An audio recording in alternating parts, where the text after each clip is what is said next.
Interview in the basement of a volcano. Caractère. 1. Victor, 42 years old, a top manager who is called the Iceman by his colleagues. He never raises his voice, is perfectly polite, but suffers from unbearable migraines and a feeling that his life is turning into grey ashes. 2. Dr. Aris, a guide psychotherapist, a calm man with attentive eyes who accompanies Victor into his subconscious. 3. Ignis Roth, a creature trapped in the deep bunker of Victor's soul. At first, he seems to be a monster made of lava and soot, but in the course of the conversation, his appearance changes. 4. Judge, the inner voice of Victor the critic, who tries to disrupt the interview by deeming Roth dangerous and shameful. Part 1. Descent into the red zone. Victor sat in an armchair with his eyes closed. A migraine throbbed in his temples, as if someone was hitting an anvil with a hammer from within. Victor, Dr. Aris said softly, "Imagine that your headache is the sound of footsteps. Someone walks around the basement of your house and tries to get attention. We will not drive him away. We're going to go downstairs and give him the microphone." Victor felt the floor under the chair turn into an old elevator. The cabin began to descend. It was getting hotter with each floor. The walls of the elevator from chrome began to become burnt and black. "I'm scared," Victor whispered. "If I open this door, I will destroy everything, his career, his family. I will become a beast." Anger only becomes a beast when it is kept in a cage without food, Aris replied. "We are not going to battle now. We go to an interview. You are a journalist. He is your guest." Immersion pause. Imagine this elevator inside you. What number do you see on the scoreboard? How deep is your anger? Feel how you become a little braver with each breath. Part 2. The bunker and the first encounter. The elevator stopped. The doors creaked open.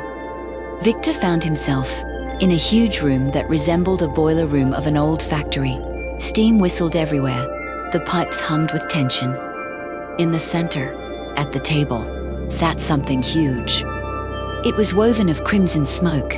Its eyes glowed like coals in a fireplace, and its breath smelled of burnt rubber and ozone. "Ituaini. Have you come?" Ignis growled. His voice made the trumpets shudder. "Are you going to tighten the valves again? Will you take your pills to shut me up?" Immediately, a figure in a strict judge's robe appeared next to Victor. "The judge. Don't listen to him, Victor," the judge shouted. "Look at him. He is ugly. It is destructive. If you give him your word, you will lose face. Remember, worthy people do not get angry." "Quiet," Victor said, surprised at his own firmness. He sat down two chairs. One for himself, the other in front of the monster. "I'm going to ask today. And you, Ignis, will answer." Part 3. Interview. Firstrunde. Victor took out an imaginary notebook. "Victor, first question.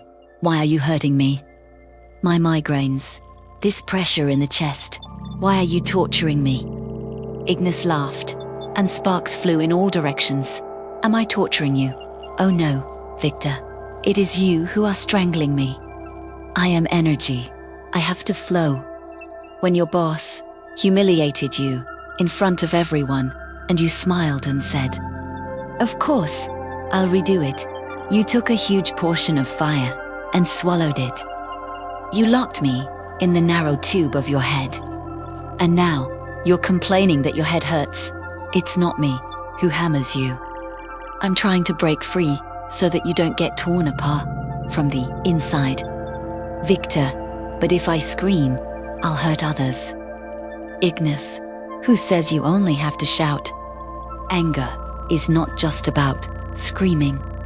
Anger is a signal that your boundaries have been violated, that you are being treated unfairly. I'm your border guard. But you fired all the guards and left me alone in the basement. What can I do but burn your own fuses? Pause for reflection. Remember a situation over the past week where you remained silent. Although everything was boiling inside, where is this energy in your body now? Try to imagine that this wrath is just a gauge on the dashboard that lights up red. Part 4. What does the flame hide? Victor looked at Ignis. The smoke around the creature began to dissipate, and Victor saw that Ignis was holding something small and fragile in his hands. Victor, the second question. What do you really want, except that I let you out? Ignis fell silent. The steam stopped whistling. In the silence of the boiler room, you could hear the water dripping. Ignis, I want to protect the one you abandoned. He opened his palms. A small figure was sitting on them. It was Victor, at the age of 7. A little boy who was once robbed of his favorite toy and told, "Don't you dare cry, you're a man." Ignis, I showed up that day. I am this boy's faithful dog. When he is offended, I growl. When he's ignored, I howl. I want you to finally say, "You can't do that to me." I want you to stop betraying yourself for the sake of someone else's approval. My fire is not to burn the world. This is to warm you up and illuminate your true desires. Victor felt tears flow down his cheeks. Tewerot, but it wasn't migraine pain. It was release, Victor. So, aren't you an enemy? Ignis, I am your most honest ally. I'm the only one who tells you the truth when you lie to yourself that it's okay. Part 5. Transformation and the contract. The robed judge began to melt, turning into an ordinary shadow. Victor stood up and walked over to Ignis. He no longer seemed scary. It now looked like a powerful stream of pure, pulsating energy. What am I going to do with you up there? Victor Asqued. Give me a job, Ignis said. When you feel warmth in your chest, don't swallow it. Use it to say no. Use it to protect your projects. Use it to exercise or change things you don't like. Don't turn me into poison. Turn me into fuel. Victor reached out, and Ignis touched his palm. At that moment, the heat spread throughout Victor's body with even pleasant warmth. The migraine disappeared instantly. Dr. Aris, it's time to go back. Victor. The elevator is waiting. Epilogue. Victor opened his eyes in the doctor's office. The light from the window no longer hurt the eyes. He felt strange, not calm as he had before, which meant depressed, but strong. That same evening, when he came home and his wife again began to criticize him in her usual manner for being late, Victor did not swallow it as usual. He felt a slight warmth inside him. Greetings from Ignis. My dear, he said in a calm but very deep and weighty voice. I don't like to hear such a tone. I was late in an important session, and I want to be greeted at home with support, not reproach. Let's talk about it calmly, in 10 minutes. His wife fell silent, struck by his tone. There was no aggression in him, but there was strength in him.